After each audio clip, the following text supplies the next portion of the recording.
Here we go. It is another nightcap right here on Bearcat Journal. It is, Tuesday, April 19th. And as always, brought to you by Galactic Fried Chicken. Visit www.galacticfriedchicken.com. Download the app for Android, iPhone, and everything Galactic. Had another satisfied member today hit me up on Twitter with a picture of his 3 tendies and French fries from Galactic. And as always, the review was stuff's delicious. And, accurate.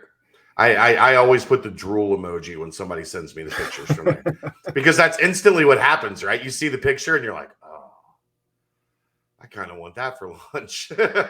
So it's funny you say that because I know they're not a sponsor, but I mean, same thing. Like I put my Cracker Bomb Skyline shirt on today.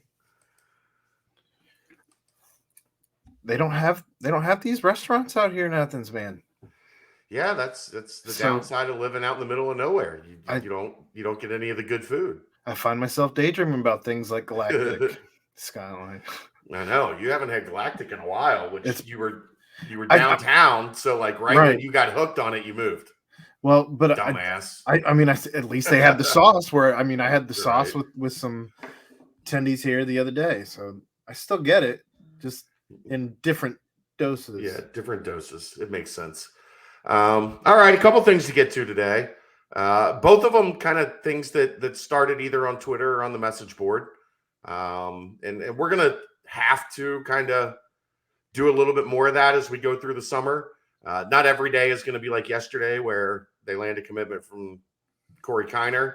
Right. Not every day is going to be like tomorrow where things happen, and we'll have things to talk about tomorrow night. So we gotta work on some things, and I think tomorrow is playing off of tomorrow. Tomorrow's 513 day, another 513 blitz for the Bearcats here in the city of Cincinnati, which basically means the coaches are going to focus on talking to the local schools, the local coaches, the local players. They're going to continue to build that footprint in the 513. They do a couple of these days throughout the year. It involves videos and billboards and, just a general acknowledgement of like, this is our home. This is our base. This is who we are. This is who we're going to be. The conversation popped up on Twitter tonight because I made a joking tweet about, I guess Purdue has had a coach in town, or they've been working Cincinnati this week. And they've offered like 50 kids. I joked that they offered every kid that played high school football in the 513. They got a Purdue offer. And the person asked, like, is Purdue a threat? And I said, are they still Purdue? Like, and we kind of had a little back and forth. And I'm like, well, here's the thing. Do I think Purdue can like recruit a couple Cincinnati kids? Sure. West Virginia recruited a couple Cincinnati kids this year, but they weren't kids that had Cincinnati offers. When we're talking about the kids Cincinnati wants, I feel pretty good about where Cincinnati stands. And, Ohio State aside, because we've talked about this a million times, like, let's not kid ourselves. By and large, Ohio State is going to get the Ohio kids that they want. They got Malik Hartford out of Cincinnati, who was probably the Bearcats' number one target. There was a tooth and nail battle that Ohio State, they're still Ohio State. But I talked about this with Lance McAllister last night. Whoa. Talk about. That was Inception. Didn't mean to do that. I think I had vertigo hit there. This was what I was trying to share. Just kind of to your point. This is a list of all the football offers in Ohio by the Bearcats, and you have Christian Davis, a running back out of Miamisburg, Anthony Brown and Javian Brownlee, receivers out of Springfield and Northmont or Clayton, Ohio. Tight end, Tanner LeMaster out of Washington Courthouse, Jackson McGohan out of Miamisburg, Luke Montgomery out of Finley, who did commit to Ohio State. Also, Tanner LeMaster committed to Kentucky.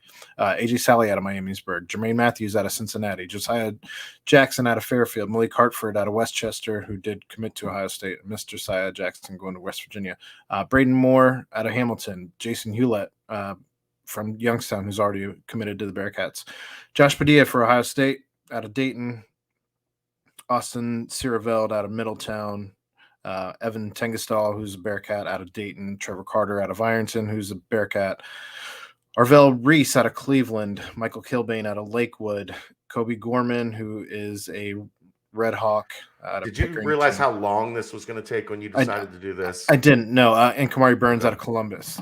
But could you have made your point a little more succinct?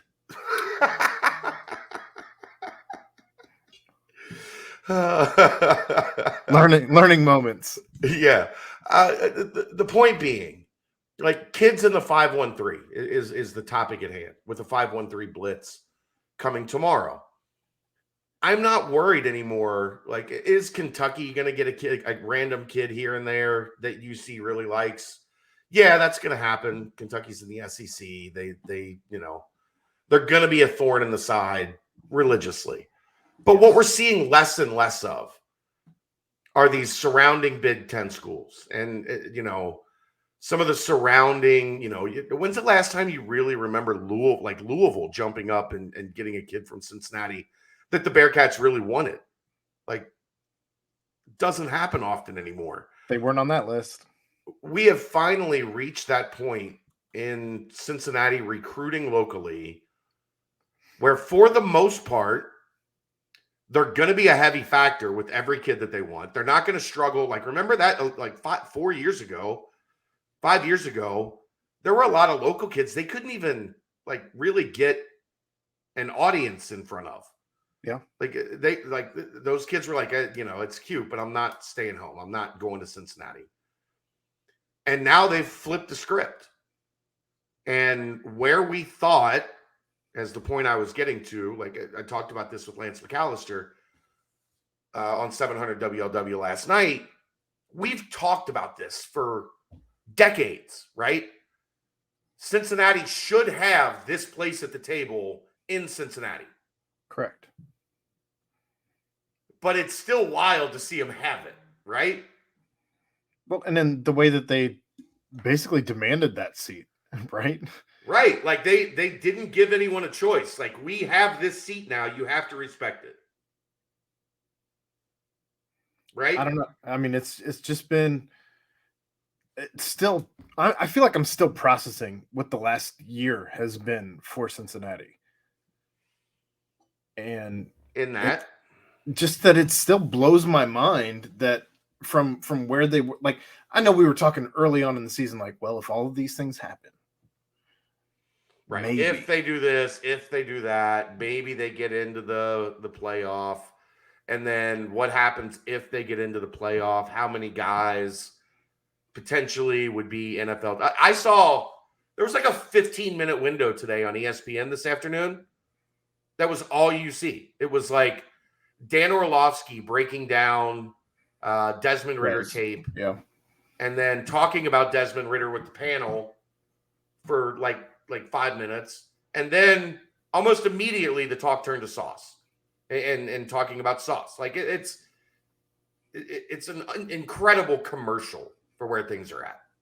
Yeah. You can't ignore it anymore, though. I mean, when you're talking last night, and of course Brady's biased, but I don't think it's unfathomable the way that we've seen people talking about just the rise over the course of the last, 2-3 weeks of Bearcats. When you talk about, Maije being a top, first 2-day pick. When you talk about Darian Beavers being a day 2 pick. When you talk about Jerome Ford being a day 2 pick. Now you have Curtis Brooks being a day 3 pick. I mean, 9 guys. Dave just sent me something. Curtis Brooks is now 160 on the Pro Football Focus board. That's like 5th round, 6th round. Out of nowhere. This wasn't a discussion. Right? Like before this last week. It's crazy. So, like, now we're comfortable almost thinking there's going to be nine Bearcats selected in the draft. And again, to put it in perspective, I believe Alabama only had 7. Granted, last year there was a smaller amount of just people in the draft because of the COVID year that a lot of people took advantage of. But Alabama only had 7, and I think they were tied for top. Yeah, that seems low given that Alabama team. I don't know that that's right. I will double check on that right now, but I don't know. I mean, that was maybe the greatest. They had 10. They had 10 last year? Yeah. Remember, that was maybe the greatest college football team ever. Alabama 2021. Even still, for them to have 10 then? Right. That's what I'm getting at. And Cincinnati's at 9 now? Yeah. Like, the LSU 2020. Let's see how many they had. We should do some of this beforehand, but probably. LSU had 14 in 2020. That was also maybe the greatest college football team of all time.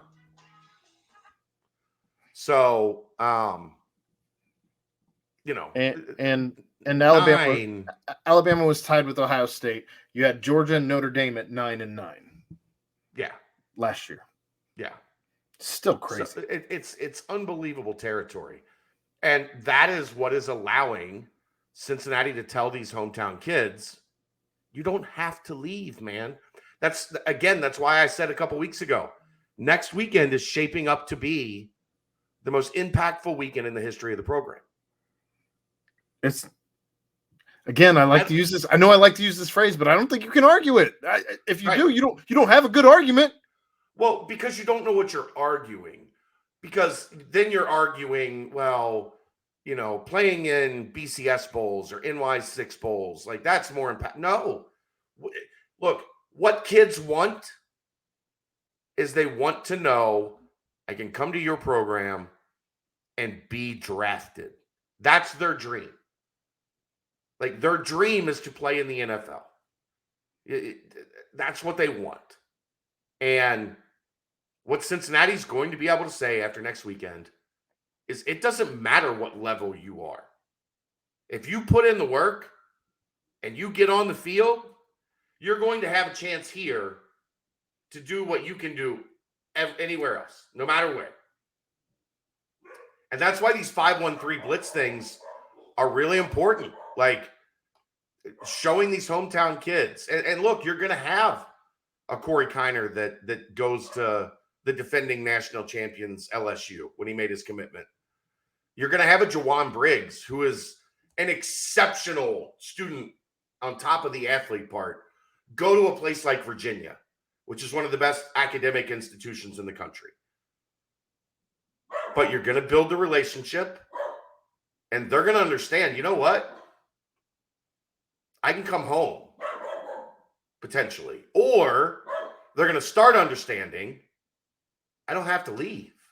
And that's the key part, right? I don't have to leave. What Cincinnati was selling Corey Kiner in 2019 and 2020. Not even the same pitch. It's not what Cincinnati has to sell right now. You have the Big 12. You have the playoff. You're about to have 9 players drafted. Like, the pitch in 1 year. At this time last year, imagine if I'd have told you, Aaron Smith, the pitch going forward, 1 year from now, April 19th, 2022, is going to be, we're moving to the Big 12. We played Alabama in the playoff, and we're going to have 9 guys drafted. What would you have said to me April 19th, 2021? You just said, that's a hell of a year. Okay, Chad. Yeah, sure, Chad.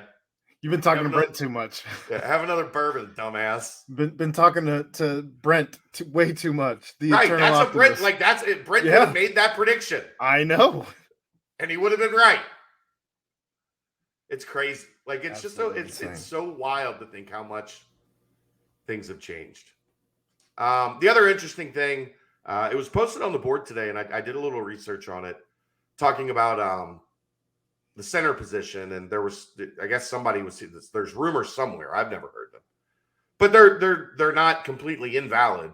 That maybe Jake Renfro would be moving from center to guard if the hip continued to be an issue. I made some calls on it. I was told the hip is not expected. It's expected to be a full recovery. The expectation is that Jake Renfro will be at center next year. But the staff was really happy with Gavin Gerhardt this spring at center. They felt like, remember last year when he struggled with it, he had never done it before. It's completely foreign to him. Right. He attacked it. He got better. He had a good spring snapping the football. There were very few instances, I thought, where the ball was poorly snapped with the ones. And that's twofold. Because now if you have an issue with Renfro where you need to rely on your backup. Remember last year they were working out Vinny because they didn't feel comfortable with what they had at backup. I think they feel comfortable now with Gavin Gerhardt and where he's at. So that's twofold. Now, if you do need to maybe move Renfro to guard, if things don't, go as planned, you can. That's an option. Here's the other option. Now you can also move Gavin Gerhardt to guard if you need him, because he's learned center, right? That's how that stuff works. Now center is in his back pocket. He's comfortable playing center at this level. If you need him at guard, now he's an option to go back to guard, which is his normal position, which is why he wasn't good at center last year, because he was a guard. Weird how that works. Yeah. Going from the conversation I had today, I'm really interested to see what things look like at higher ground, because that was nothing more than 15 practices for Mike Cummings to see what do I have, right? I mean, isn't that what we kind of said all along, was that they were playing with their new toys? Really? Yeah. And now you're starting to see that. Like, I think we saw this a couple times, and I wrote about it, and we'll see how it looks going forward. I think there's been some interest in getting a look at Mets back at tackle. Maybe it looks better with more confidence. Maybe it looks better with a different offensive line coach. When he started to come back and take some reps from his injury, when he started to get healthy, they were looking at him at right tackle with the twos. And I know we all have the same visceral reaction to Mets at tackle, but that was a young, inexperienced guy from a different planet, basically, when it comes to football, that was still learning everything and still understanding. Maybe there's a chance that with his confidence up, you can now maybe look at him at tackle again. I think you and I look at Mets very differently than if that's the case, because knowing what he did down the stretch last season, in the absence of, some pieces on the line there, he was literally an earth grader. Yeah, at guard. Still. I don't think you're not setting, like, you're not kicking out and trying to stop guys from going around you at guard. At guard, sure, you're blocking the guy in front straight of him. Ahead, sure. And Mets doesn't have a problem blocking the guy in front of him, I don't think. I'm just saying, obviously you have a new coach in place, and maybe you learn some different techniques that you didn't learn before because you have a guy who's more accustomed to using a man of your size and stature. Sure. Let's go. I'm here for it, man. Like, I think it's going to be really interesting when we get to higher ground, what the offensive line looks like. And that was just off of a conversation on the board today. I do think, if things go as planned, you'll see Jake Renfro at center. But from there, there's a lot of options. It's a lot of fun. All right. You got the PTP, or pardon the punctuation, to do. Yep. Let's get you out of here. We'll see you next time. Tomorrow night, it is the Nightcap right here on Bearcat Journal, brought to you by Galactic Fried Chicken. See it.